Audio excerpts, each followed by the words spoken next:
dari Green Revolution, pembangunan hijau yang dulu banyak menggunakan pupuk-pupuk kimia dan cara-cara yang ternyata bisa mengganggu lingkungan, terutama untuk jangka panjang.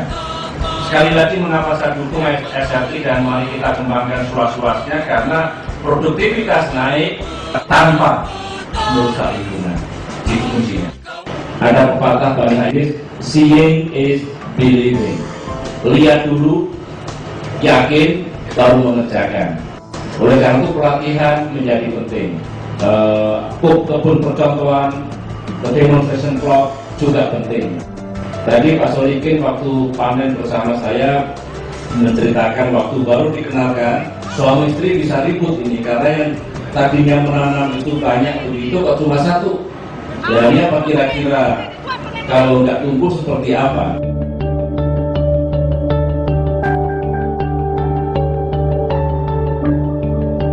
Tapi setelah melewati fase 1 hari, 3 hari, 7 hari dan seterusnya, ternyata teknologi ini tidak keliru dan bahkan mendatangkan berbagai kemajuan dan peningkatan.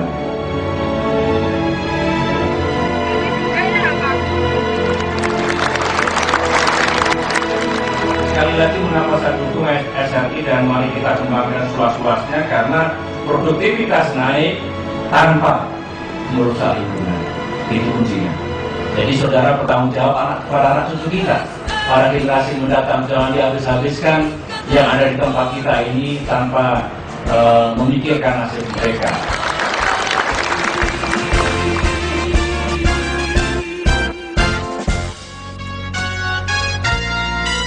Apakah SRI?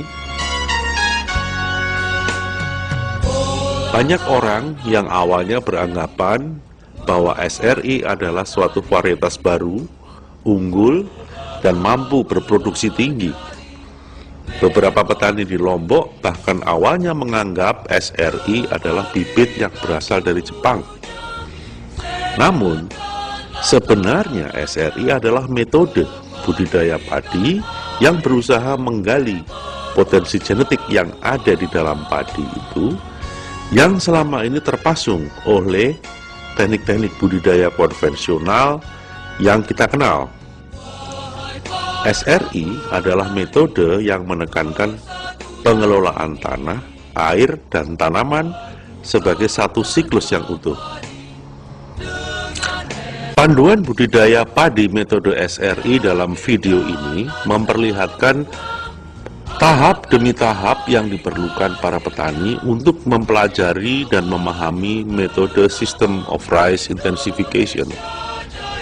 Panduan ini disusun berdasarkan pengalaman DISIM sampai dengan tahun 2007 setelah hampir 6 tahun membina dan mendampingi lebih dari 12.000 petani mengembangkan SRI pada lahan lebih dari 10.000 hektar di 8 provinsi Indonesia Timur. Program ini secara umum telah terbukti meningkatkan hasil panen lebih dari 78% dibandingkan metode konvensional. Berikut ini adalah 6 prinsip dasar SRI. 1. Menggunakan bibit muda berusia kurang dari 12 hari setelah semai, yaitu ketika bibit masih berdaun 2 helai.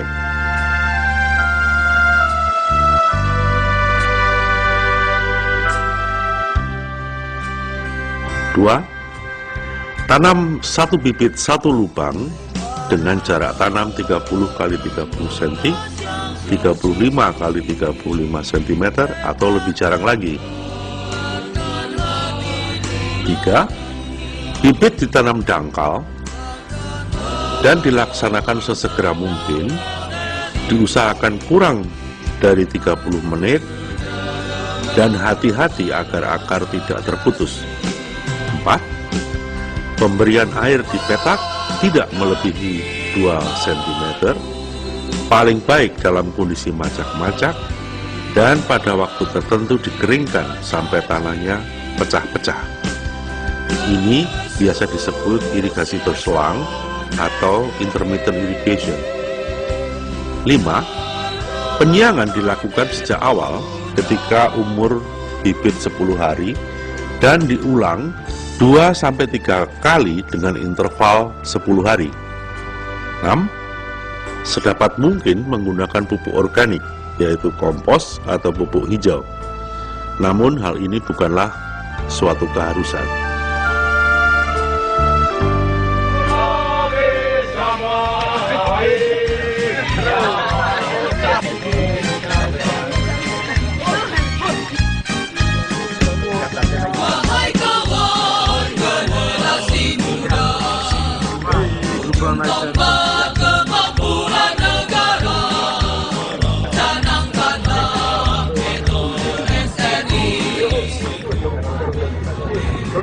Nama saya Paulus Lembo dari Desa Paka, Provinsi Nusa Tenggara Timur.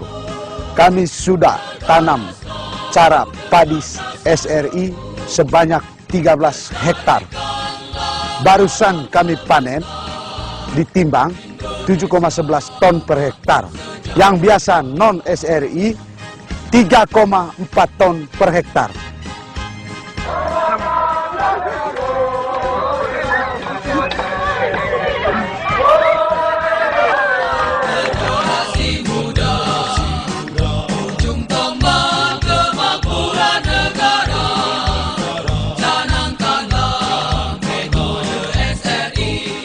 Dibandingkan dengan metode konvensional yang selama ini kita kenal, kelebihan SRI diantaranya adalah sebagai berikut. 1. Tanaman hemat air. Karena pemberian air maksimum 2 cm dan paling baik dalam kondisi macak-macak atau 5 mm, serta ada periode pengeringan sampai tanah pecah-pecah dalam rangka irigasi terputus-putus atau intermittent irrigation.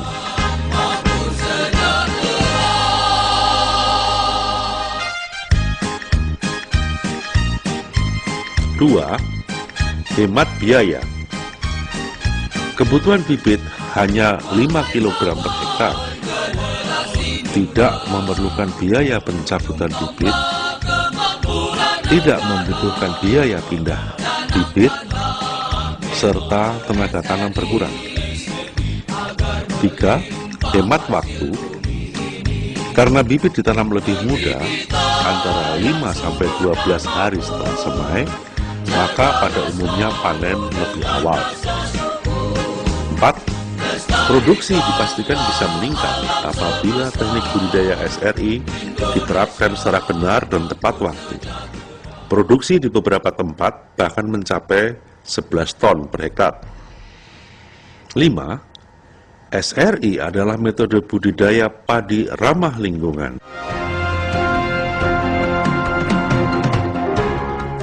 Baru ini kena dengan metode SRI ini, saya berasa puas karena saya tanam padi ini baru-baru yang sekarang yang saya baru alami ini, dia punya perkembangan anak itu sampai 80-70.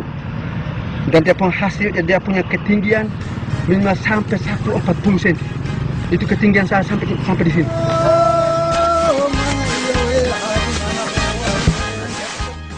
Dan hasilnya cukup memuaskan. 1 hektar menggunakan 9 ton. Ya, 9 ton 1 hektar. Kalau non SRI itu paling tinggi 6 ton atau 7 ton. Itu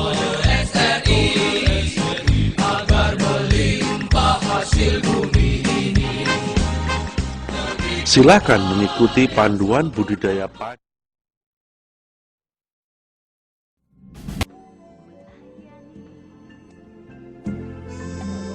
Teknik SRI dimulai dengan seleksi benih. Hanya benih yang baik yang digunakan. Akan tetapi, bagaimana Anda mengetahui mana benih yang terbaik?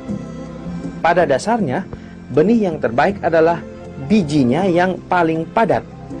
Inilah yang paling sehat untuk tumbuh.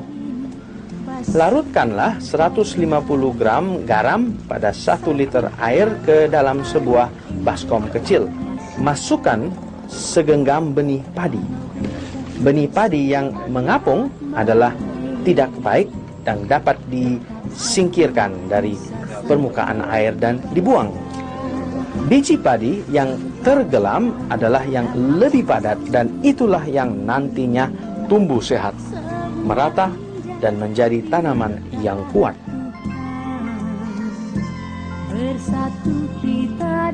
Teknik penyemaian adalah sama dengan yang biasa Anda lakukan.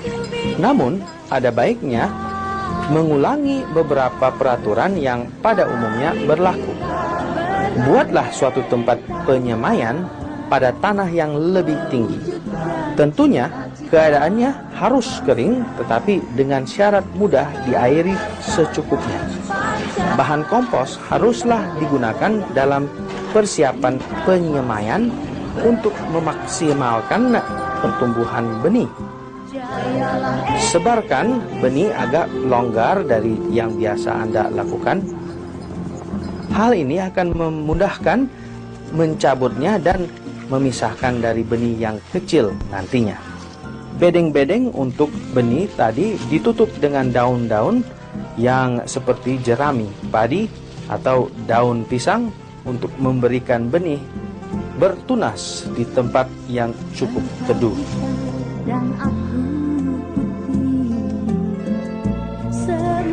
Tanah yang mau ditanami haruslah dipersiapkan baik-baik. Tanah digemburkan dan diberi kompos secukupnya.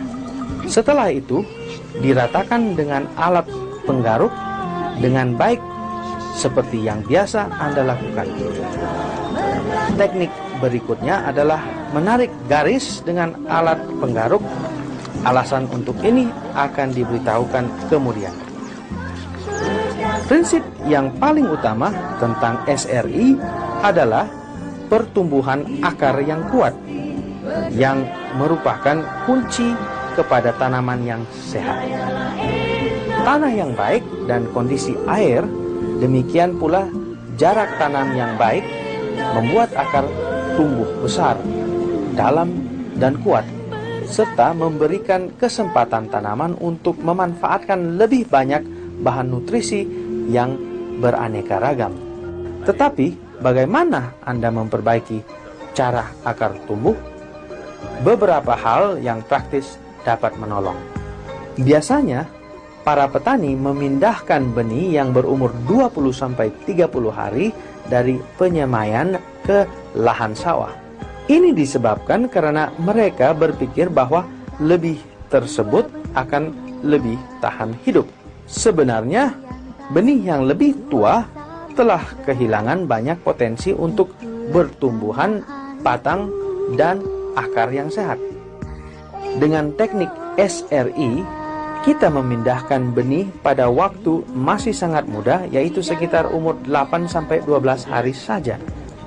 Benih yang masih kecil, yang hanya punya 2 helai daun, dan kelihatannya sangat mudah patah.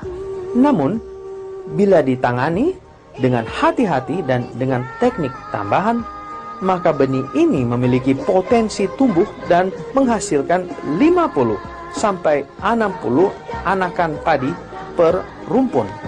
Pemindahan benih harus dilakukan dengan hati-hati.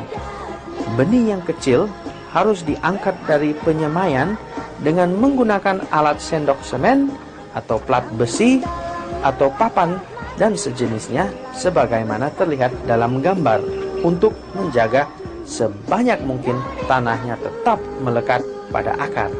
Hal ini untuk menjaga gumpalan tanah tetap melekat pada akar.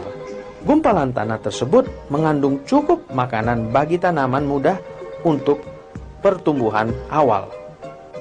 Waktu memindahkan benih haruslah dilakukan dengan sangat hati-hati supaya tanah tetap melekat sewaktu diangkat. Kemudian ditaruh dengan hati-hati pula ke dalam tanah sawah untuk ditanam. Dengan pemindahan benih secara hati-hati, itulah akan membuat tanaman bisa hidup dan dengan cepat pula tumbuh. Perubahan lainnya adalah bahwa benih ditanam satu tanaman per lubang atau paling banyak 2 per lubang, bukan 3 atau 4 benih atau lebih dalam suatu lubang seperti yang dipraktekkan selama ini. Dasar pemikirannya seperti ini adalah di mana 2 atau lebih tanaman tumbuh berdekatan, maka akar-akarnya saling berebut bahan makanan. Hasilnya merupakan sejumlah tanaman yang di bawah standar pertumbuhan. Oleh karena itu, gunakanlah satu benih saja. Anda akan selalu mempunyai benih cadangan di tempat penyemaian untuk melakukan penyulaman tanaman yang kurang baik tumbuhnya, walaupun persentasinya kecil. Persawahan dengan tanaman tumbuh tunggal, masing-masing tanaman lebih banyak anakan dan lebih besar batangnya daripada benih yang ditanam banyak. Perubahan besar lainnya dalam teknik ini adalah jarak antar tanaman. Ingatkah akan garis-garis yang dibuat sebelumnya? Kami mendorong Anda untuk memulai penanaman dengan sebuah pola garis dengan jarak 25 cm antar tanaman. Dengan membuat jarak yang lebih besar dari cara tradisional, tanaman itu tidak akan merebut bahan makanan dan akar-akarnya tumbuh kuat dan jauh ke dalam. Hasilnya sekali lagi adalah tanaman yang lebih sehat dengan lebih banyak anakan dan akar yang lebih baik susunannya, sehingga membawa hasil yang lebih banyak per hektarnya. Selanjutnya, pola garis ini dapat ditingkatkan menjadi 30 atau 40 atau bahkan 50 cm jaraknya. Di Madagaskar sudah biasa digunakan 4 benih per meter. Disebabkan oleh karena setelah bertahun-tahun penerapan metode SRI, maka jumlah bahan nutrisi dalam tanah semakin bertambah.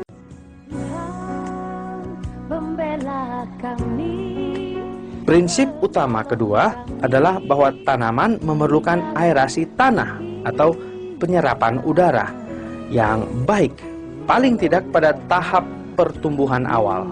Bukan seperti sawah yang berlimpah air sebagaimana biasanya kita lakukan. Hal ini mungkin merupakan perubahan besar dibandingkan dengan teknik kebiasaan yang ada. Sawah tidak digenangi air pada masa pertumbuhan ini.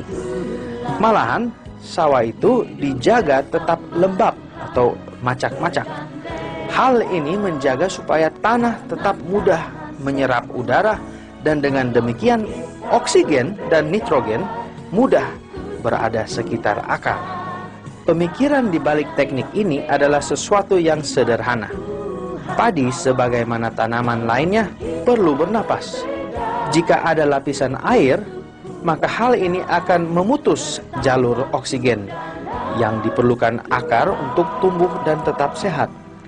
Jika tanaman padi tumbuh di sawah yang digenangi air, maka akar-akarnya akan terpisah-pisah dan membentuk kantongan udara yang dapat menyerap oksigen ke dalam jaringan tanaman dan untuk tumbuh. Akan tetapi, susunan akar tersebut lemah dan tidak sehat, sehingga 3/4 dari akar-akar itu mati pada saat tanaman padi mulai berbunga dan membentuk biji. Oleh karena padi adalah tanaman berdaya tahan tinggi, maka tanaman ini dapat tumbuh di air namun tidak terlalu kuat. Tanaman padi tumbuh jauh lebih baik di sawah yang pembuangan airnya teratur. Pengelolaan air seperti itu sangat dianjurkan. Dengan menggunakan sedikit air setiap harinya, tanah akan tetap dalam keadaan lembab, tidak jenuh. Jika air dialiri pada sore hari dan berlebihan, maka pada pagi hari harus dikeringkan sehingga tanahnya dapat menyerap oksigen dari udara dan kehangatan sinar matahari. Juga beberapa kali selama masa pertumbuhan, sawah harus dibiarkan tanpa air selama 3-6 hari agar supaya tanah mengering dan permukaannya merekah. Kemudian, bila mana memasuki fase berbunga, sawah diairi setebal 1-2 cm dan dibiarkan hingga 10-15 hari sebelum panen.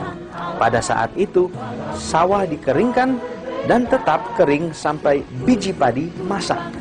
Ada cara lain untuk pengelolaan air yang tidak banyak menggunakan tenaga kerja, namun memberikan hasil yang baik. Cara ini adalah dengan secara bergantian menggenangi sawah dan kemudian mengeringkannya selama 3-6 hari. Anda harus menentukan sendiri jangka waktu pergantiannya.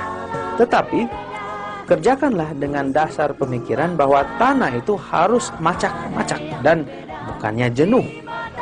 Dengan demikian, akar-akarnya tidak mengalami kekurangan oksigen terlalu lama.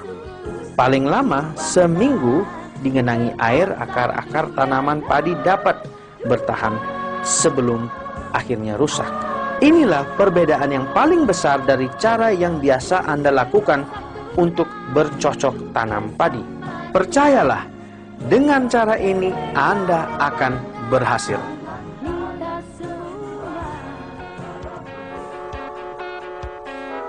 Salah satu yang perlu diperhatikan pada teknik SRI adalah bahwa rumput-rumputan tumbuh lebih mudah di sawah yang tidak digenangi air.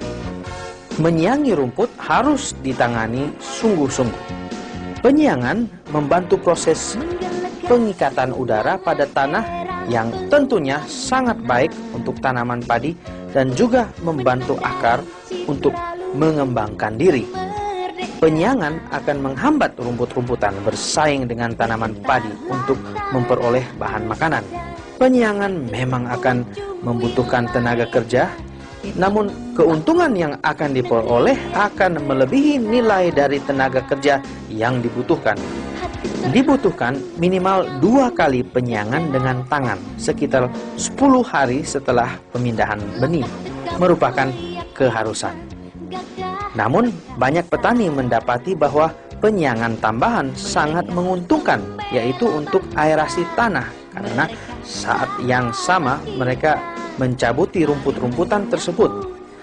Penyiangan tambahan lebih dari yang 2 kali tersebut tadinya dapat meningkatkan hasil sebanyak 500, 1000, bahkan 2000 kg per hektar. Penyiangan dengan alat otomatis bisa dilakukan jika Anda mempunyai alatnya, dan hal ini sangat dianjurkan.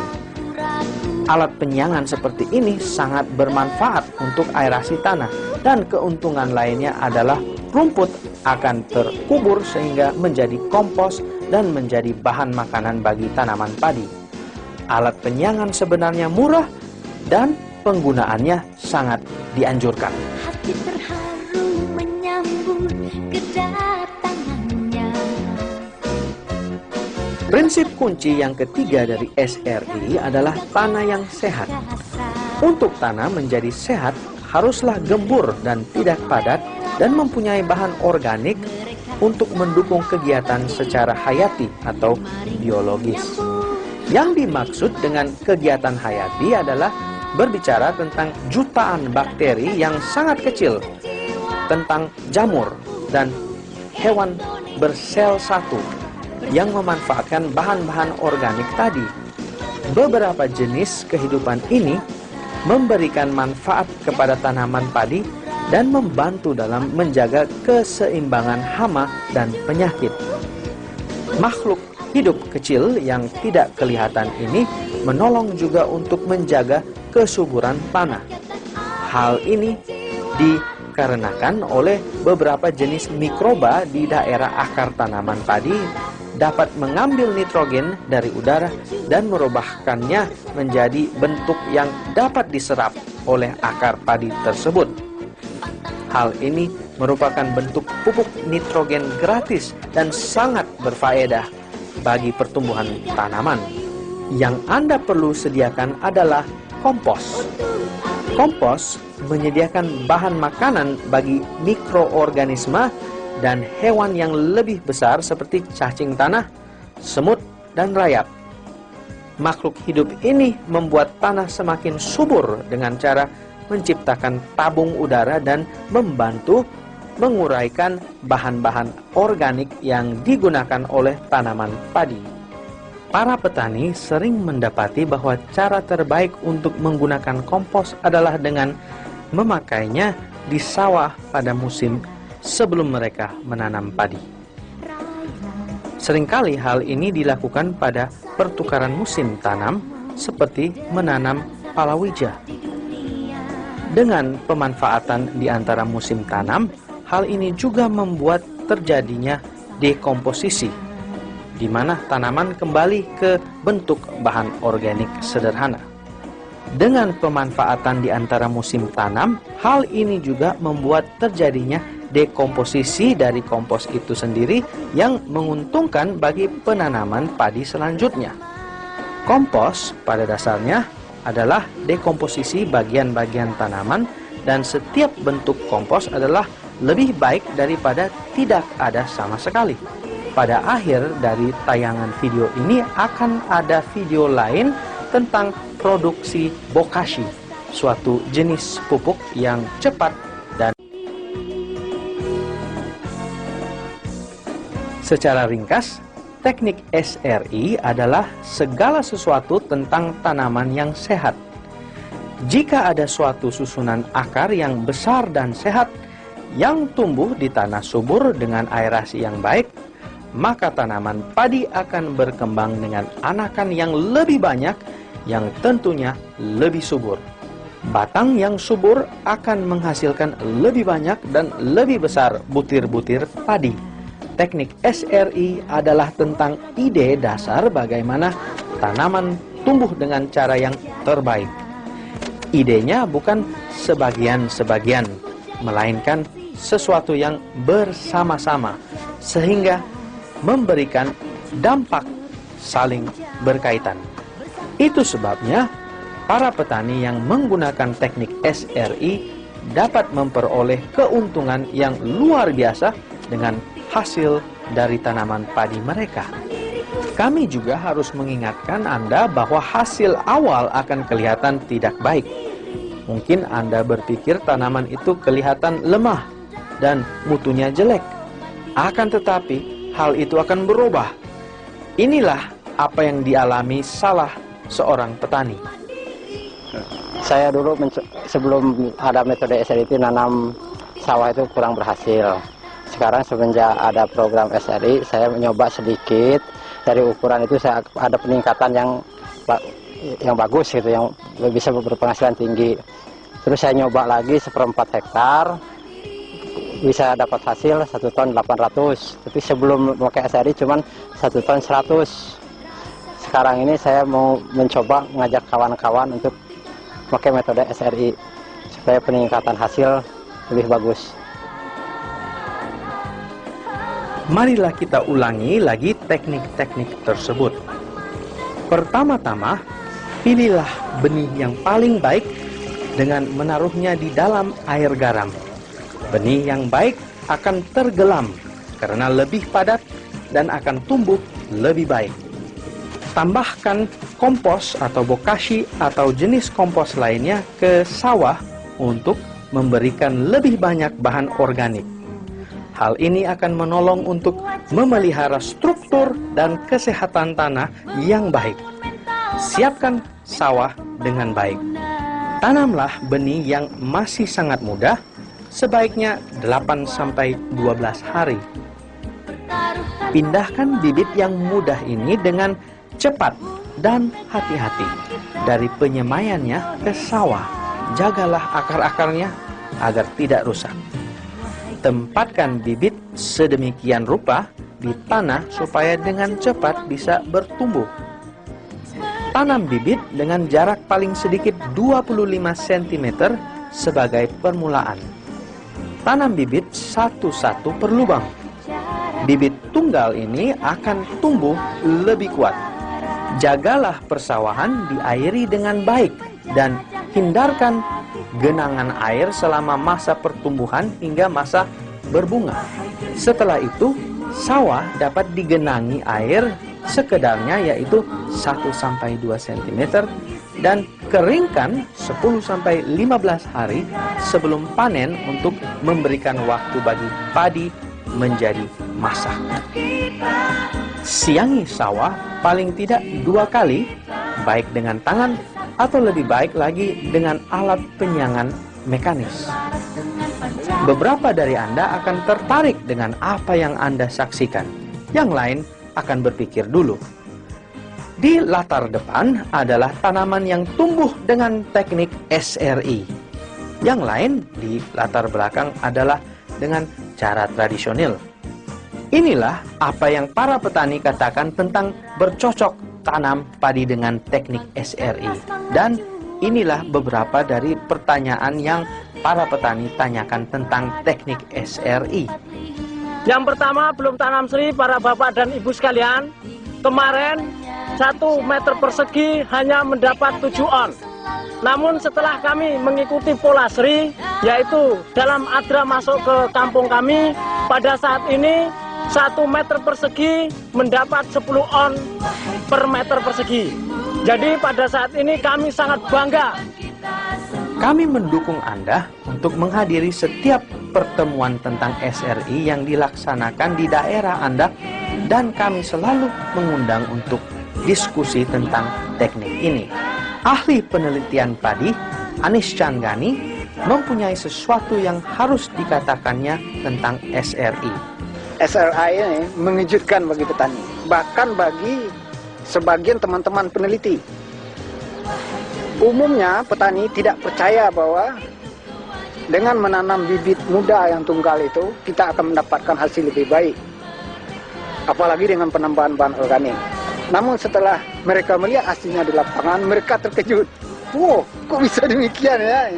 Memang demikianlah. Sehingga saya pikir secara otomatis SRI ini akan berkembang di antara petani sendiri.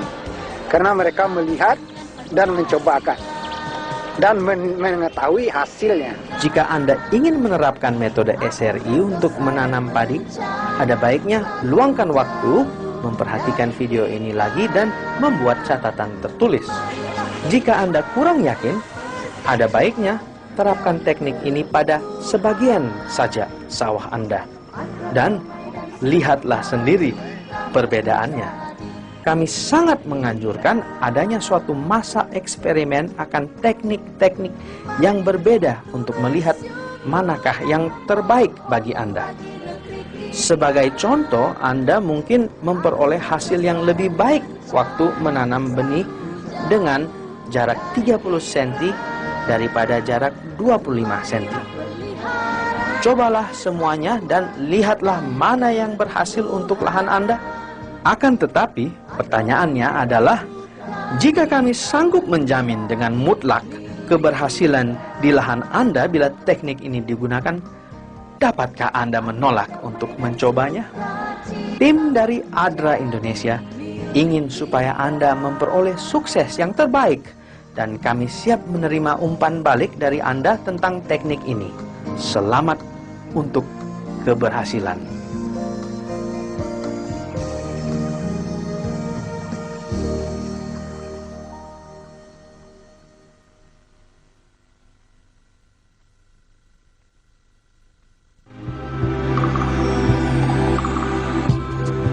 Hama keong emas adalah salah satu masalah besar yang bisa dialami oleh para petani di seluruh Indonesia. Hama keong emas selalu memakan tanaman benih. Berikut ini adalah teknik untuk membasmi hama keong emas ini. Pertama,